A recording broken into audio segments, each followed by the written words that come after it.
All right, hello and welcome. So this is a video that I've been thinking about making basically since the start of this patch, and I hadn't decided to pull the trigger until very recently. I wanted to give myself a lot of time to sort of digest what was going on with the dungeons and to experience them in a significant fashion over a longer period of time. I've now done that, and I feel pretty confident in the majority, at least, of my takes here, if not all of them, being consistent with what I've experienced and something that's not going to change as I experience more. So why are we doing this patch instead of last patch when the dungeons were released? Well, long story short, we didn't have enough information on the dungeon. So the first dungeon was released in 0.8.4, which is the last patch. And it was the very first dungeon. We didn't have any other at the time because, you know, they hadn't been developed. And because it was the first dungeon, we had a good reason to believe that it was going to be, you know, the least polished, at least, if not the worst one.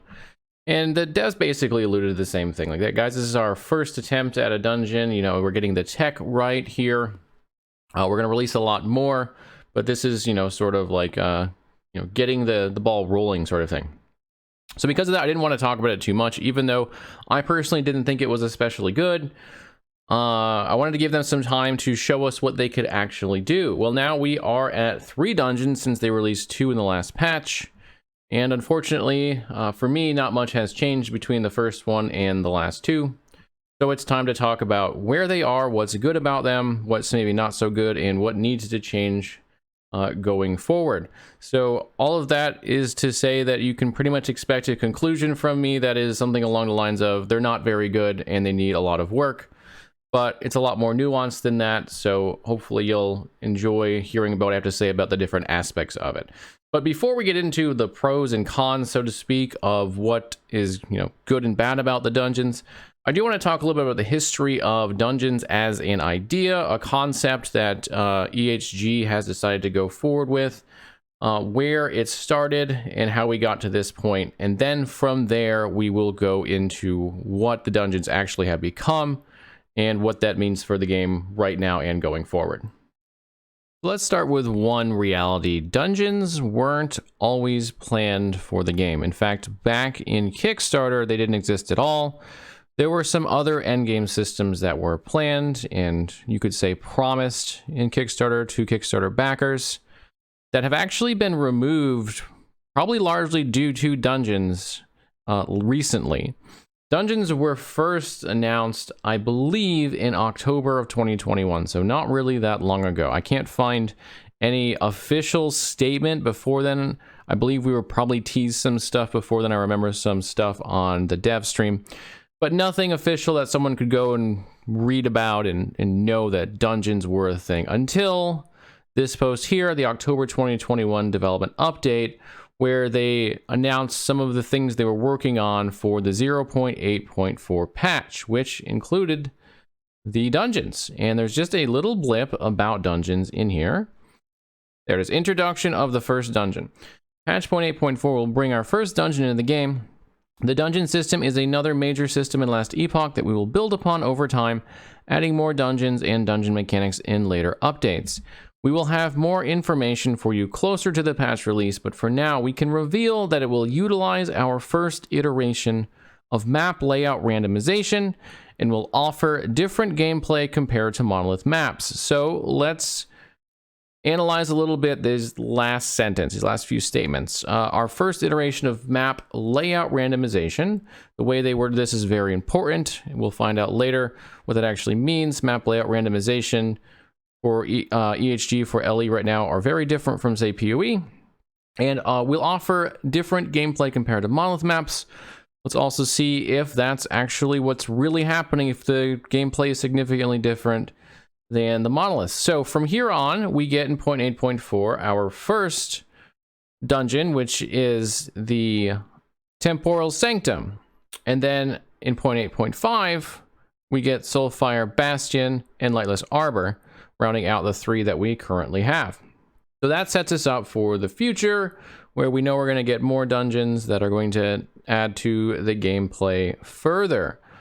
So with all that in mind, let's go ahead and take a look at these first 3 dungeons, see how they fit the way they were introduced, but also just take a step back and say, are these actually a good fit for the game in their current state? Are they fun? Are they engaging? Are they adding content that players want to be a part of and that just make the game better as a whole? We're going to start with the positives. I want to get those kind of out of the way so it doesn't feel like we're just beating up the dungeon system and hate everything about it, because that's not true. I think there are actually some really cool features to the dungeon system, at least in some regards, more like high level. So let's talk about the rewards, because I actually think the rewards in the dungeons are generally solid to even really, really good. For example, in the very first dungeon, the Temporal Sanctum, we were introduced to legendaries, and legendaries are really freaking cool. Legendaries are how you combine a unique, which has legendary potential, with an exalted item and take some or potentially all of the affixes off of the exalted item and put them onto the unique. This is really high-end itemization. This is the chase stuff. This is if you want to make true BIS, that you have to do this stuff. And it's not really that frustrating in general. There are definitely some issues with it, but overall it's a really good system that takes the 2 previously best item types and smashes them together to make an even better one, which makes both of those item types still relevant. And I think it's kind of brilliant that it does that. As far as the other 2 reward systems, you have the Lightless Arbor, which has a vault that, when activated, allows you to dump a whole lot of gold, which is a resource that didn't really have much of any gold sinks outside of stash tabs, into it to basically create a loot explosion that is not only really cool, but very rewarding. I think this is a great way of handling gold sink, at least as one avenue. It might be that we need more than that for more diversity, but this is a good first step for sure. And it's definitely made it so that we don't have too much gold anymore. Like, our gold is a lot lower than it used to be, because every time we build up a few million, we go spend it on the Lightless Arbor. So that's a good system. The Soulfire Bastion I actually think is underrated, largely due to other aspects of the dungeon. But the Soulfire Bastion allows you to gamble on items, which itself is not especially cool, but it does have exalteds and uniques in it, which the old gambler did not. But more importantly, the doors that you select throughout the dungeon allow you to manipulate the gambler in certain ways. My favorite being allows you to put sealed affixes on items up to tier 5, included on exalts, which you cannot do in the game any other way. You can't seal a tier 5 in the crafting system because tier 5s can't be crafted on. So you can only seal a tier 4 and below, and it's pretty hard to do. So this is another way to get potentially GG best in slot endgame gear. So I think all of these rewards are really good, or at the very least give you something to strive for that is valuable that you didn't have anywhere else. Now, I do think there's a really big downside to the reward system, which is going to feed into some other problems with the dungeons, which is outside of Soulfire Bastion, the dungeon rewards have no relevance whatsoever to the dungeon itself. The dungeon is completely meaningless to the reward, and I think this is a big mistake. If you go and do Temporal Sanctum, what happens inside the dungeon has nothing to do with the legendary you will receive at the end. The only thing that matters is that you do the appropriate tier to make sure that you can put on the legendary that's the right level. So if you have like a level 80 unique that you want to work on, you have to be in the appropriate tier to do that. But once you're inside the dungeon, nothing affects that at all. So there's no connection whatsoever between these rewards, except for Soulfire Bastion, which actually has 2 connections. It's got killing enemies gives you souls, which you can then gamble on. And it also has the doors, which give you the potential to get things like sealed affixes on stuff that you gamble. I think Soulfire Bastion, at least conceptually, is the best design when it comes to the rewards and how the dungeon actually affects those. But the other 2 just don't have anything, and I don't understand why you would release a dungeon with a reward system that aren't connected, because once you do that, I'm wondering what the dungeon's purpose is.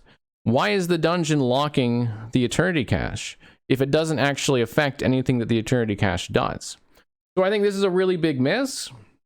But at the very least, we do have good rewards to get. And so while this is something I'd like to see changed, we're at least in a good state at the basic level, at the base level for rewards. And that's good because there's not a whole lot of things in the dungeon that I think we are at a good state base level on. So at least we have this. And this is arguably the most important, if not one of the most important things to have a base on. So it gives us somewhere to start. All right, let's move on to our second topic, which is going to be a really hot topic in the community right now, which is farming dungeon keys. So getting enough dungeon keys to actually run the dungeons has been an issue since the patch released. And a lot of players have been turned off by the fact they can't even get the keys to get the dungeons. This has been a big issue. Now, fortunately, a lot of changes have happened over the last 3 hotfixes that have made it a lot easier to get them. So first off, the Monolith Timeline bosses were not dropping the keys for Lightless Arbor and Soulfire Bastion, which are the 2 new ones. It was dropping the ones for Temporal Sanctum, but everyone already had enough keys for that because you'd played it last patch and you probably had a lot more keys than you needed. So that change was really big because it provided an entirely new source of keys that you couldn't get before. The other thing that changed was stability. Stability changes have been actually pretty dramatic. The first change happened in C, where we got a lot more stability through bonus stability from killing enemies. And then in D, they made further stability changes. But overall, the change ended up in us getting a lot more stability. And stability is what you need to actually kill bosses. On top of that, you no longer need to do the 2 additional quest echoes in empowered timelines. So as soon as you got enough stability, you could jump right to the boss. This significantly reduced the time it takes to get to the boss. And so it created an optimal strategy of going and killing the bosses through, getting enough stability, which also in turn could drop keys when you're in farming empowered monoliths. You can drop keys from rares. And then going and killing the boss. And bosses sometimes often actually drop duplicates of keys or multiple keys. So you could get more than 1 key off of the same boss. Good players that are pretty quick could probably do about 2 timelines or so per hour. And therefore get, 3 to 4 keys, depending on how lucky they got per hour just from the monolith bosses themselves, not including what they got from the echoes. So this has gotten a lot better. And in fact, I would say for the most part, it's in a pretty good state. I do think it's a little bit too much RNG early game for players to actually experience the dungeons. I'd like to see some changes there. They did increase the drop rate early, but I think it would be better to make sure that players got them by some sort of guaranteed system. They do this already in Lightless Arbor, where once you reach a certain level, tier 1 is open to you. But it would be nice if it happened for all of the dungeons, or if there was some way of guaranteeing 1 key at least through the campaign so that players could go back and do it 1 time and get a start on it. But it's a kind of a minor thing to me. I think over time, the dungeons are going to be okay as far as keys. There's a larger issue with keys, which is that we have to farm them to begin with, but I'm going to save that for my section on the disconnection to the Monolith of Fate, which is going to be probably last, because I think it's a much bigger topic to handle than just, keys in general. So we're going to put it on the back burner until then. And now we're going to move on and talk about the randomization in the dungeons, which I think is a really big issue that definitely needs to be addressed, and the sooner the better. So the dungeon system really only has one randomization aspect, and it is the obstacles that are in your way when you're traversing the 2 maps before you get to the boss. These will change where they are. There's technically a randomization system where there's like a couple of maps. I think there's like 3 maps or so per each dungeon, and which one you end up with is random. But if it's 3 maps, it's kind of irrelevant since you're going to run these things so much. The really only major randomization system is the obstacles. And let's face it, they're not good. It's not a good system. I do applaud EHG for trying it, because people were asking for randomization. And this was their attempt to deliver it without being able to or wanting to put the resources into a full, true randomized map system. They had hoped that this would give them some sense of that randomization. Unfortunately, it just isn't the case. What it does is it creates a lot of locked doors for you to have to walk around, and in doing so creates a lot of backtracking. And that's really all it does. It doesn't make the map any more interesting. It doesn't create a sense of exploration because you're still doing all the same stuff in the same area. You just can't go that way this time. You have to go the other way this time. And next time maybe you can go that way. But that way is still like the same thing. It's still, you know, the same path. It's just either you can go that way now or you can't go that way now. Nothing else about it changes. In my opinion, I'm someone who doesn't really care that much about randomization of the map itself. As long as you give me enough diversity and randomized events inside of the maps, I'm happy. But for me, this is actually a net negative, and I think a lot of people who want randomization agree with this. I don't think this randomization of obstacles has very many supporters. I actually I can't recall any. Like no content creators, anybody on the forums, on the Discord. I can't think of anyone who's like, this is really good. Everyone pretty much seems to agree that it's not good, and it doesn't feel good. It's not fun to deal with. It especially shows up when you want to spend time in the map. Fortunately, in 2 of the 3 dungeons, you usually don't care about spending time in the map. The only time you care is if, like, the unrelated rewards, the rewards that are unrelated to the end of the dungeon are good. Like, if you're in Temporal Sanctum, and exalted jewelry is much more likely to drop, and you're like, man, I really need exalted jewelry, so you spend more time in there. But outside of that, you don't care, you just rush to the boss. But in Soulfire Bastion, you need to interact with the enemies and kill them in order to get souls. And this is where I think the randomization really, it just shows how unenjoyable it is, because you just spend most of your time trying to find a path to all of the bosses, or all the enemies, excuse me. And you're doing so in a very large map, which we will talk about later. And it just leads you to so much backtracking and so much, well, I am in a spot I can't get around, so let me go find another one. And that's not really what ARPGs are about. They're not about getting lost. They're not about, you know, getting stuck, having to go backwards and not fight anything because there's nothing left to fight. They're about killing enemies and getting loot.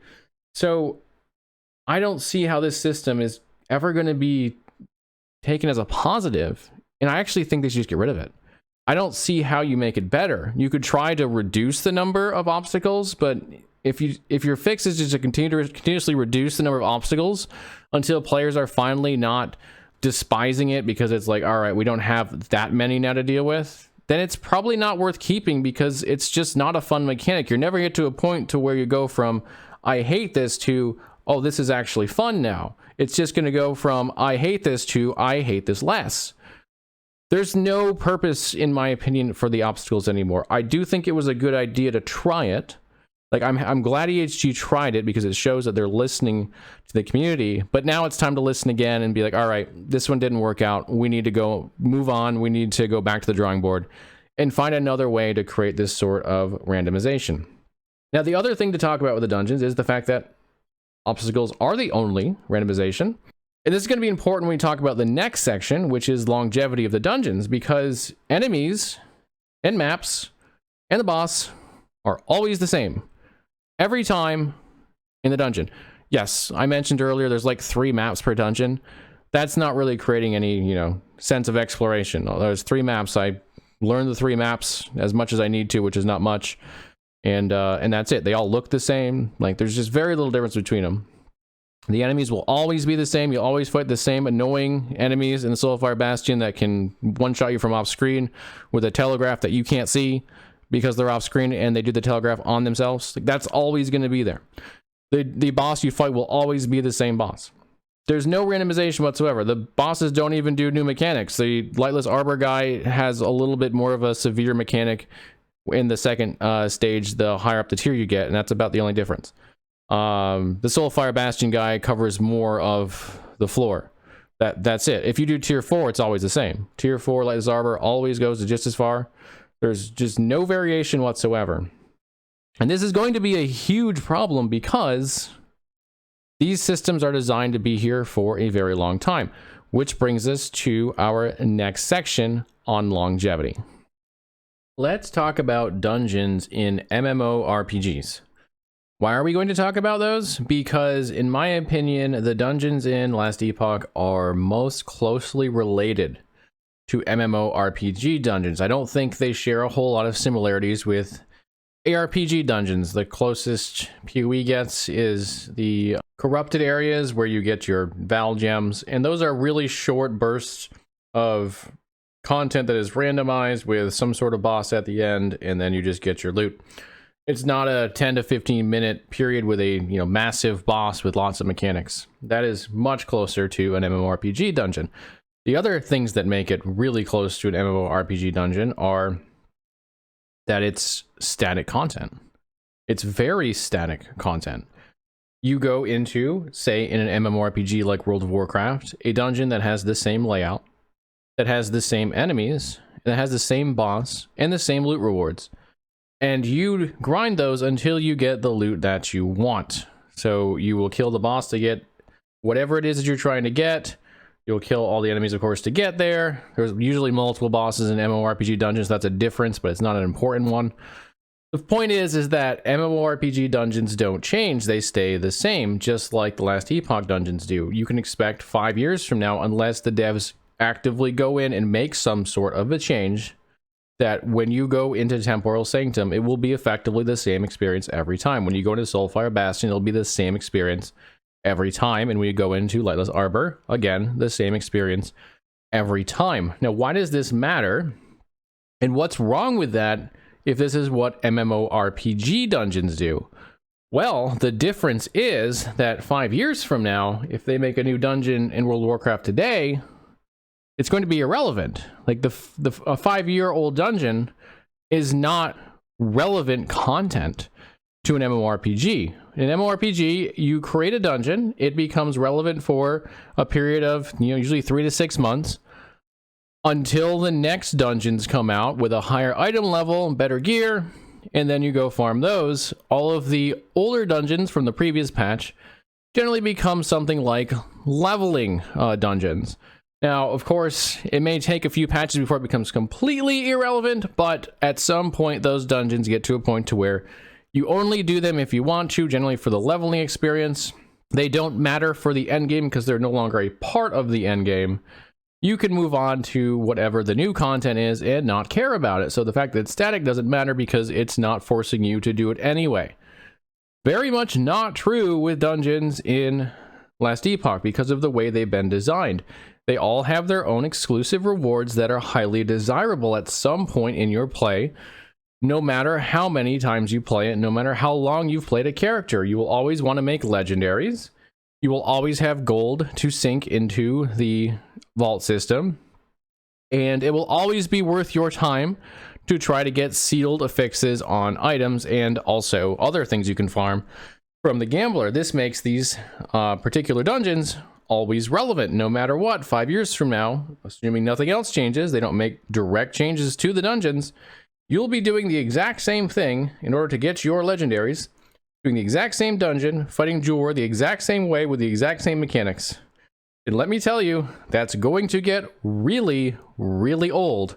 Why do I know that? Because it's already really old, and we're only not even a patch and a half in, and I'm very tired of Julra already. And Julra is actually, in my opinion, one of the least, well, of the three, probably the least annoying of the fights. The more annoying the boss, the more annoying the enemies inside of the dungeon, the worse this is going to be, because you cannot escape them. You have to do them. I can't stress to you enough how much of a problem I think this is. I think the dungeons as designed are going to be a really, really negative spot of the game if they don't change, because we are going to get so sick of running them, because we have to continuously run them because they are continuously relevant and they don't change at all from run to run, that we're just going to hate them. And I think it's already happened. I think players are already hating them.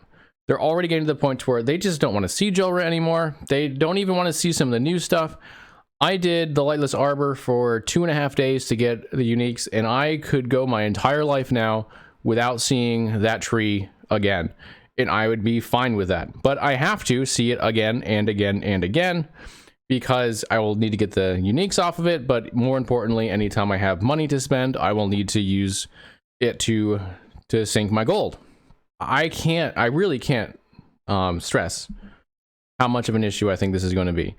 And if we're already seeing it a patch and a half in, What's going to happen when the game has been in 1.0 for a year, 2 years, 3 years? I just don't know how the system stays the way it is without it looking bad upon the game, without people seeing the game, playing the game, spending time in it and saying, man, I just don't want to run the dungeons anymore. I don't want to play because I have to run the dungeons to do X, Y, and Z, and I do not want to do those anymore. They're not fun content. There's nothing dynamic about them. They're not exploratory in any way.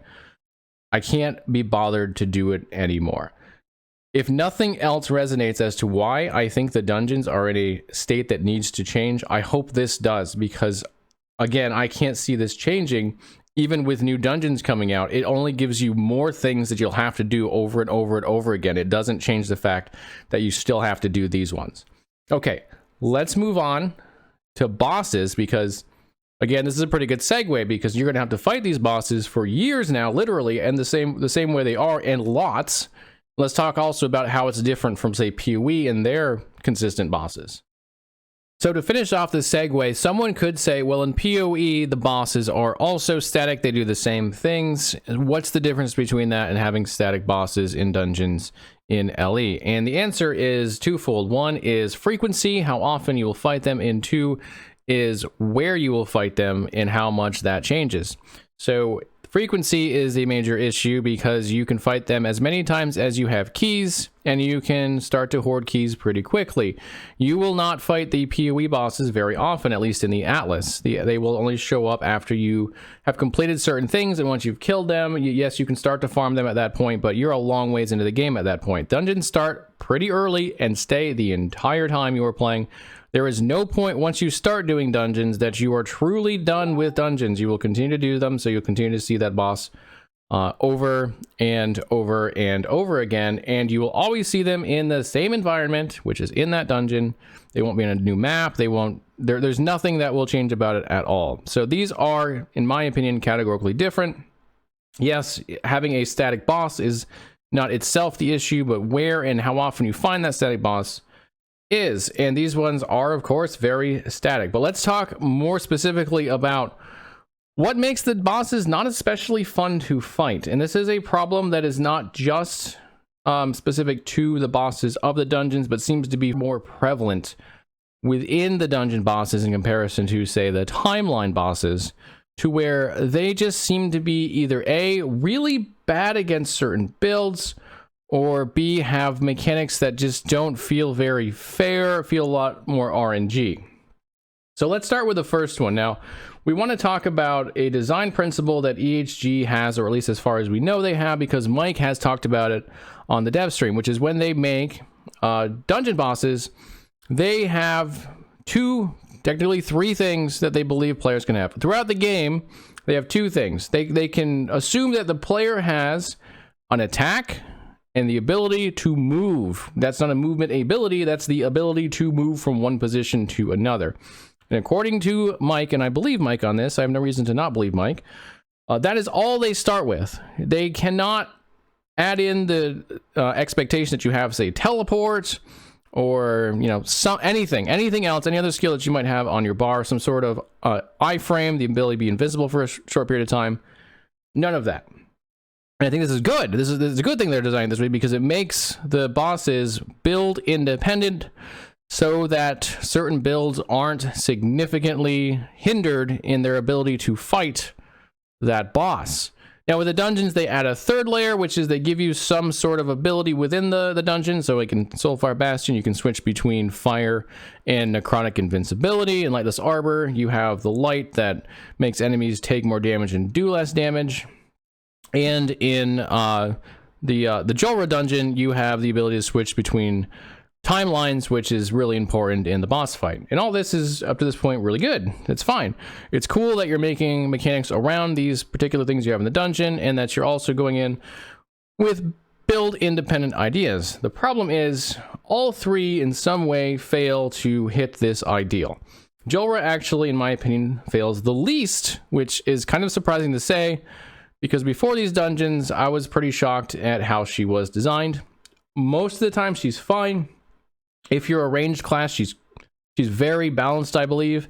Tier 4 is very challenging, yet you can dodge all of the mechanics. She only becomes a problem when you're melee, and this is a very consistent problem with a lot of bosses. This also includes the timeline, where melee get overly punished by mechanics that the enemy, or the boss in particular, can stand in, and therefore you can't reach them, and they can stand there oftentimes for quite a while. And if you're a leech build, another thing that they shouldn't be factoring into what they do as far as boss design, that means you have no sustain, or almost no sustain, until the boss finally decides to move out of whatever crap they are in so that you can begin to attack again. Julra also has some attacks that are much harder to avoid if you are melee, and so she's a very melee unfriendly fight. Again, this is a very consistent problem with the game. Melee is something that is continuously punished, even though there are plenty of skills in the game that are melee specific, that are clearly they want true melee. And what I mean by true melee, I define as you have to be close enough to hit the enemy that they can also hit you with a melee attack. So this is something that the core design seems to want to invoke in players to want to make these builds, yet we continue to have this problem where every time you play melee, you're punished in some way or another. And Julra is just one example of this. So that's a problem, but the other two have, in my opinion, bigger issues. Let's start with the Lightless Arbor boss, the Mountain. The Mountain has some skills that are either overly tuned or basically inescapable if RNG is against you. So the first major issue is the big rock enemy that falls from the sky. It falls so fast that avoiding it, if you're not already moving with a decent bit of move speed, is virtually impossible. It will land on you and it will do high damage, and if you don't have really, really good damage reduction, it's going to kill you. And this is a problem because it is a telegraphed attack, so you would assume you're supposed to be able to avoid it, and there is plenty of damage in there that's almost unavoidable, that this one doesn't seem like it's particularly necessary, but here it is. It's a telegraph that's so fast that it almost requires a kite play style, or you just have to be so tanky that you basically can overpower it. Another issue with the phase 1 of Lightless Arbor is there are periods of time where there are no enemies, but there are still mechanics that can hit you, and oftentimes will because they're so fast. This once again is punishing for leech builds over regen builds. Regen builds will do far better with those because they can continue to regen. They are enemy independent. It won't affect them at all, really. But a leech build is probably going to die, and I've died plenty of times to that fight already, just because, well, let's say several times, just because of that fact that I couldn't leech. There's nothing there to leech. The third issue with this particular boss is actually in phase 2, where we have the potential for overlapping mechanics.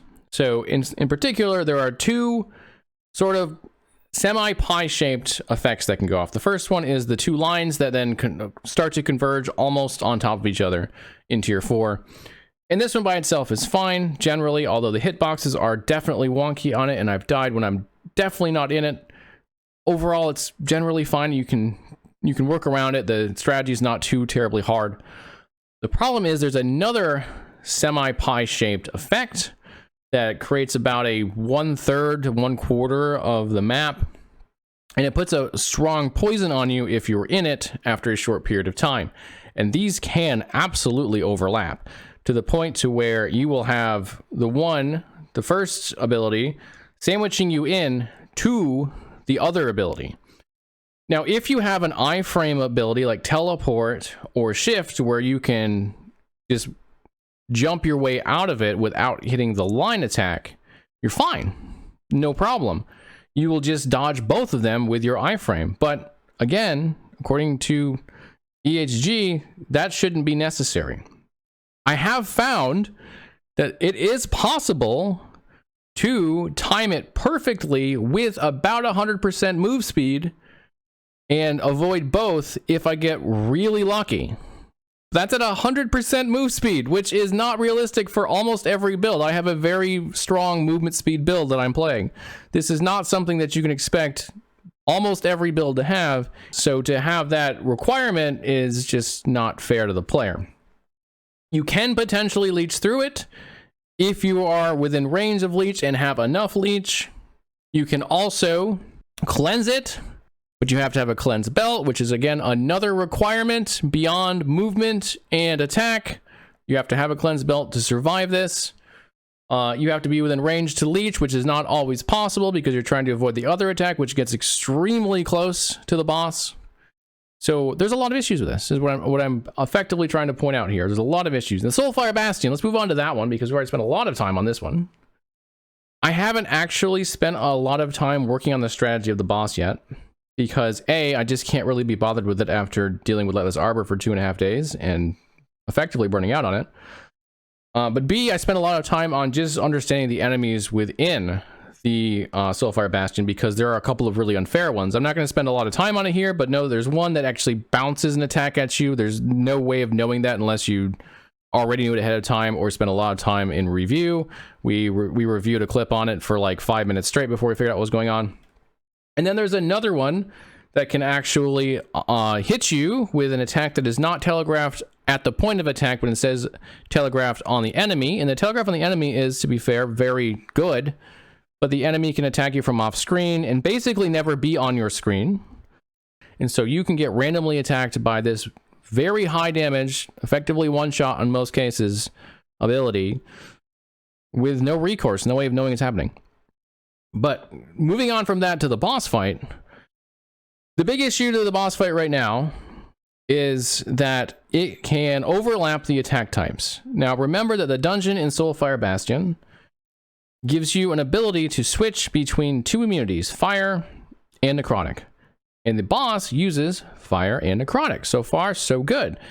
A skilled player should be able to switch between fire and necrotic as attacks are happening to avoid the damage. A player who mistimes it should be punished for it. This is so far pretty good boss design in my opinion.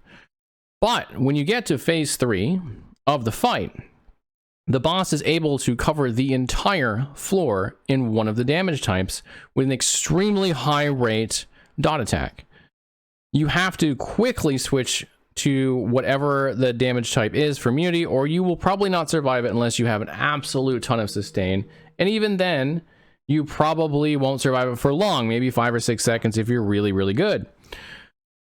We're still okay here, right? It's still, I mean, the speed of the attack is very quick. You are going to take some damage. You have to be really on top of it, but we're still okay. Where we run into issues is that while one of the damage types is on the ground, covering the entire thing up, the other damage type can happen with a high telegraph attack.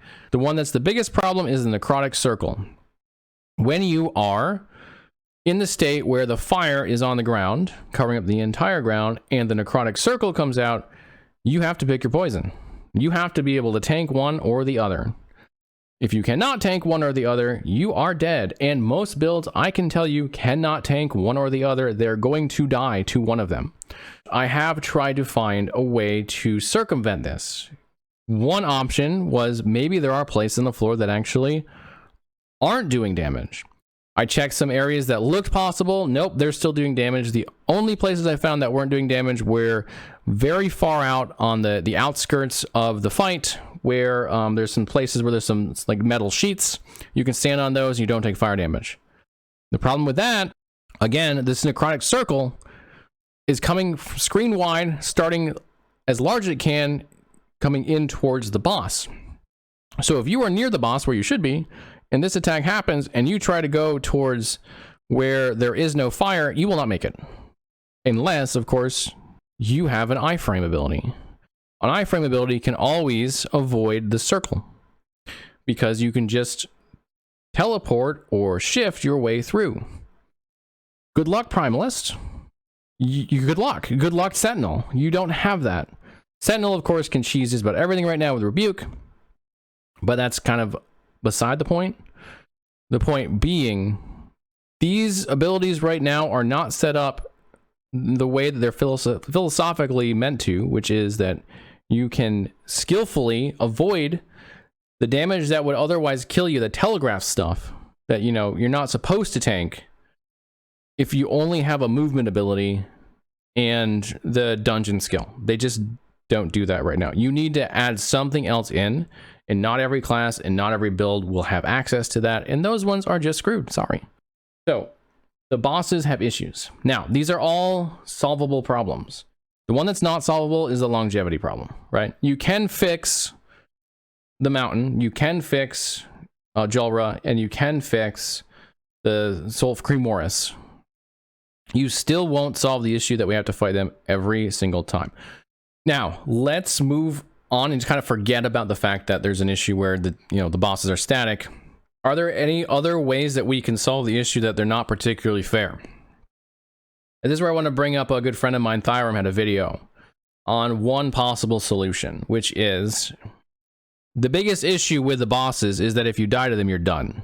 You lose your key and you start over, and you have to run through the entire dungeon all over again. So if you get RNG'd, you're RNG'd and you're SOL. Good luck on the next try.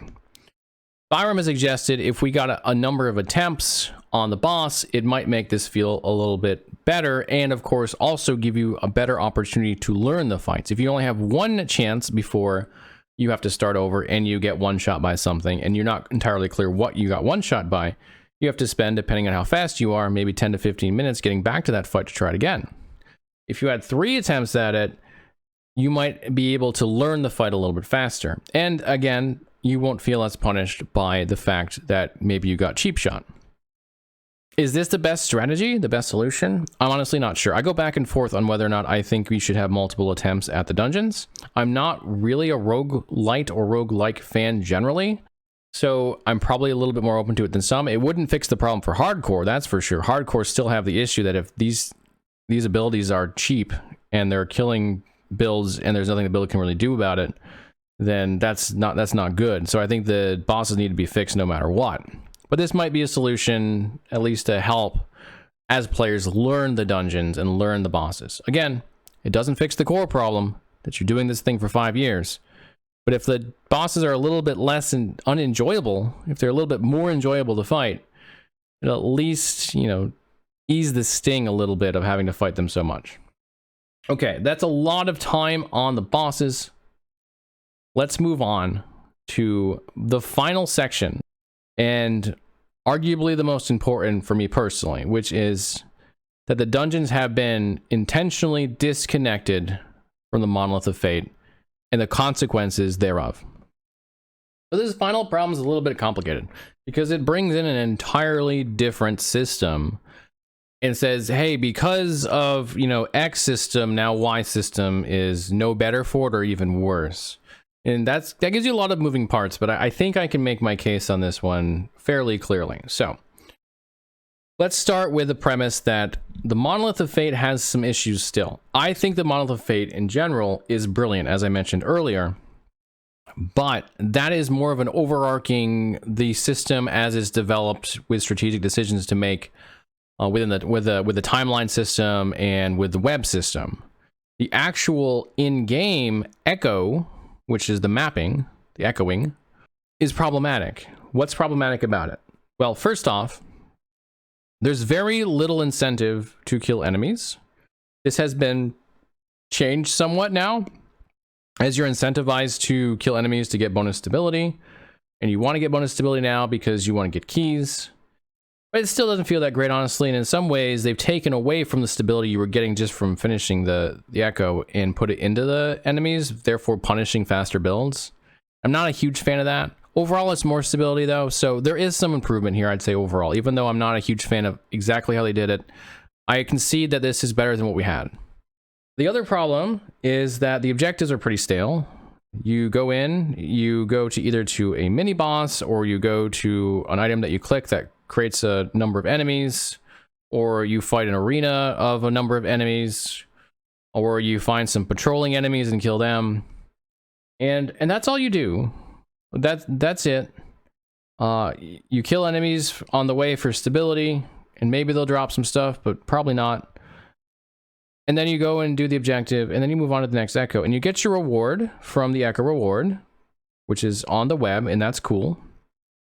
But that's incentivizing you to do it quickly.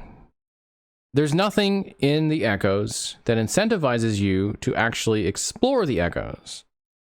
Kill enemies on the way to get some stability out, most stability out of it, but don't go too far off the beaten path, or you're actually going to be slower because you're going to spend longer in the same echo, and that's going to cut into your efficiency. And if you go to explore, you're going to find nothing. You're not going to find anything. There's nothing there. Outside of that objective, there is nothing in that echo for you. And this is a huge problem. One of the things that's great about ARPGs is you go explore and you get rewarded for it. You go look around a map and you find, let's use PoE as our example, because PoE, in my opinion, does this better than anyone. There's a lot of issues with PoE, of course. I know as soon as I invoke PoE, people, rabble happens, but I think PoE does this one thing better than any other ARPG, which is once you get into a map, there are things to distract you that are things you want to be distracted by. There are interesting mechanics. There are, the league mechanics that show up. There's, all kinds of stuff that happens. And so while you're killing enemies, you're like, ooh, piece of candy, ooh, piece of candy, ooh, piece of candy. Well, there is no candy at all in an echo. No candy exists, unlike PoE. So how does this tie into the dungeons? Well, the dungeons could have been a piece of candy. They had the opportunity to be a piece of candy. And you could argue that the keys are a piece of candy, and to some extent I have to give you that, but it's a very small extent, because all that you've done now is you've dropped a thing that says, ooh, now I can leave the monolith system and go do something else. And that's not really making the monolith better. Like, the echoes aren't better because I randomly had a key just drop off of some random mob. There was no targeting of it. There was, sure the bosses, but the bosses aren't echoes. They don't really count. There's nothing that really ties me to that system and causes me to explore it because I just happen to have a key drop. It would have been a lot more interesting if either A dungeon could show up in an echo and it could tell you, hey, there's a dungeon in this echo, and you go explore it and you find it. Or B, the mechanics of the dungeon were just not related to the dungeon at all. Like, for example, the Eternity Cache did not have to be in a dungeon. Again, we talked about this before. There's nothing about the Temporal Sanctum that connects it to the Eternity Cache. Outside of it happens to be in there. That's it. There's nothing else that happens with it. So you could have taken it out of there and nothing would change. I think either of these would have been better options because they would have improved the Monolith of Fate without creating potentially a system that is no better. Now, if you have a dungeon show up in an echo and it's the same dungeon, then all the other issues still persist. You just had a reason to explore, but the dungeons aren't any better at all. I think, though, if you put them in the dungeons, or excuse me, if you put them in the echoes, you have good reason now to shorten the dungeons and make them less tedious.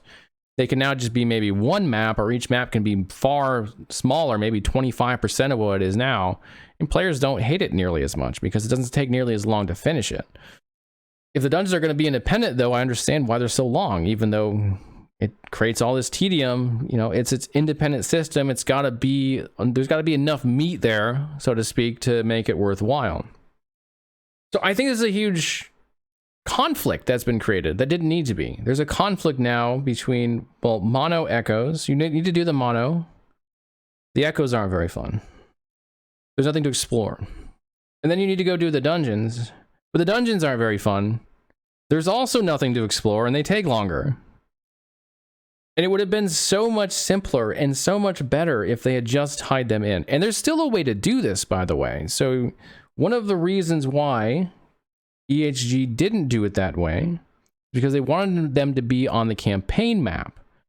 Because they wanted them to also serve as a campaign skip for characters who are after your first character, right? After the first character you created, if you want to skip it by doing a dungeon, which has its own issues, by the way. They're, at least have been up until now, way too hard for this. Some changes happened in the last hotfix. I don't know that it's enough, but maybe. But even if they get them in a good state, this is what it was meant for. And this is potentially an issue with the Monolith, right? Because, well, if you need them to be on the map, are you going to put them into an echo? Simple. Tier 1 shows up on the map. That's the one that's the campaign skip. Tiers 2 through 4 show up only in the Monolith of Fate. And which one you get is determined by the difficulty of the content in the Monolith of Fate. Make it tied to level. Maybe, Empowered is where Tier 4 shows up. Level 9 is where Tier 3. Anything. The exact numbers of where it shows up can be tweaked. But this is a way to have your cake and eat it too, where right now we just don't. We don't have that. We have, again, an ecosystem that is barren. and could really use the buff of having dungeons that showed up so that you have something to explore instead of keys that randomly drop.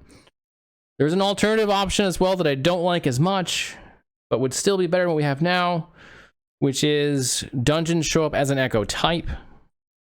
This at least gives you more diversity when you're running through the echoes over and over and over again. Like, oh, there's a dungeon echo. It still doesn't create any exploratory sense within an echo itself, but it does enhance the Monolith of Fate system as a whole.